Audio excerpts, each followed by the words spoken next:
V indonéskom meste Bogor sa dnes skončila štvorňová schôdzka zainteresovaných strán na riešení kampučískeho problému. O komentár k tejto udalosti som požiadal nášho hanojského spravodajcu Tibora Reptu, ktorý dnes pricestoval do Československa a v minulých dňoch celé podujatie sledoval zblízka. V Hanoji bolo stretnutie v Bogore sledované s veľkou pozornosťou, lebo vietnamská vláda má mimoriadny záujem na čo najrýchlejšom vyriešení vlečúceho sa konfliktu, do ktorého je priamo zainteresovaná. Dokazuje to aj jej zahranično-politická aktivita.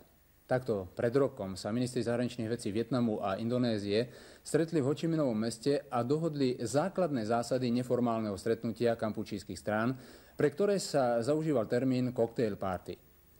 Hočiminské stretnutie reprezentantov troch krajín Indočíny a členských krajín ASEANu vytvorilo aj predpoklad pre nasledujúce dvojstranné stretnutia predsedu vlády Kampučískej ľudovej republiky Hun Sena so šéfom opozície princom Norodomom Sihanoukom v Paríži.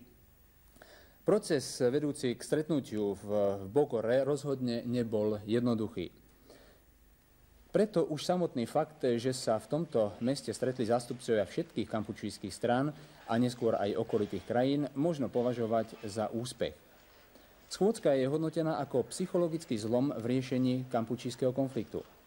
Návrh komuniké, ktorý obsahoval ustanovenia o založení Rady pre národné zmierenie na čele s Norodomom Sihanoukом, ďalej pravidlá odchodu vietnamských vojsk z Kampučie pri súčasnej neutralizácii ozbrojených skupín Polpotovcov a usporiadanie všeobecných volieb pod medzinárodným dozorom, podporili všetky zúčastnené strany okrem reprezentanta Červených Khmerov.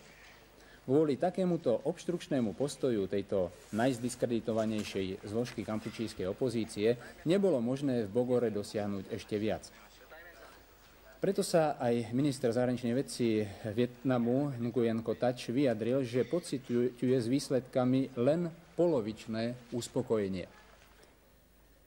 K úplnému vyriešeniu kampučískeho konfliktu vedie ešte neľahká cesta, na ktorej sa môže objaviť veľa prekážok a zvratov.